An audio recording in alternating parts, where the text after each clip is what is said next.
running smart for me is using science to help make sure that you understand how to run sensibly, that if you're starting from scratch, you don't just put on an old pair of training shoes that's in the bottom of your cupboard, run hell for leather, think that unless it's painful, if it's not painful, it's not going to be beneficial.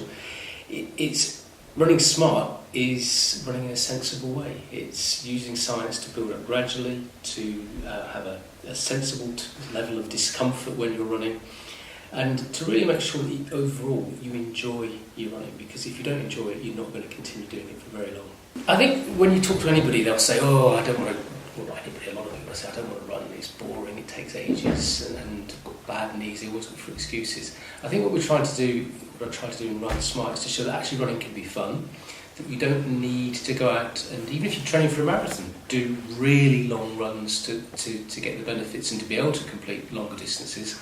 Instead, you can do shorter running with a friend, running in a fun environment that actually makes it a much more preferable experience. And as I've said just now, you don't have to push yourself to exhaustion every time. You can finish a run with a smile on your face rather than a grimace. What I say in the book is that science can help you in all sorts of different areas. I studied sports science at university many years ago, over 30 years ago, and of course we have many sports science students who study here at St Mary's University, and what they learn about, what I learned about, is the different aspects of science that can impact on performance. So of course there's the physiology, it's the adaptation of the muscles, the adaptation of the ligaments, the tendons, the cardiovascular system to ensure that you can get oxygen in from the air into your muscles to help provide energy.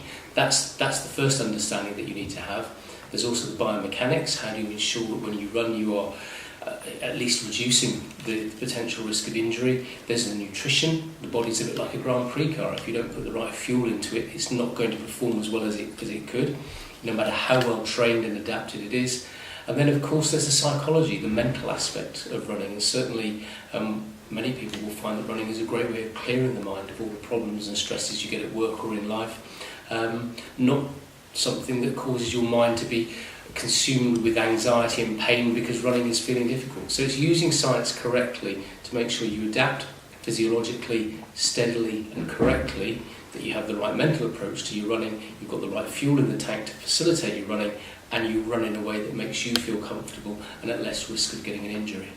In actual fact, the demands are very similar, and I would argue that yes, you're right, this book is in a sense aimed at those who are aspiring to do well, and probably if we take the London Marathon, something that I run frequently, the 38,000 runners who take part, this is probably aimed at the 37,500 runners who aren't necessarily going to be challenging for the medals and championship places.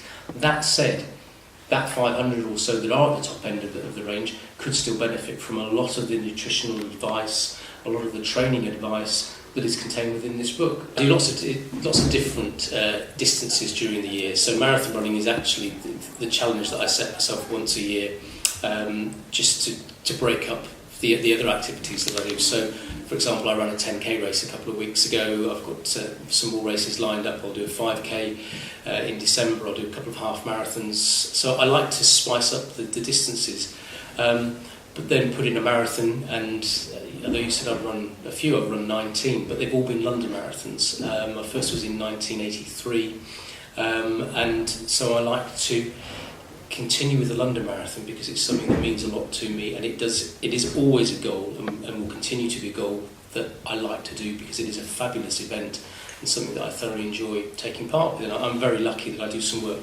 for the London Marathon organisers each year at the London Marathon Expo, where I spend 4 days advising runners on how to prepare for the race itself, on the last few days of preparation and on what they're going to experience on the course. So it is a sort of not quite an obsession, but it's something that is very dear to me. I think for me the biggest myth is that you have to do a very high mileage and you have to completely stop your normal life in order to become a marathon runner.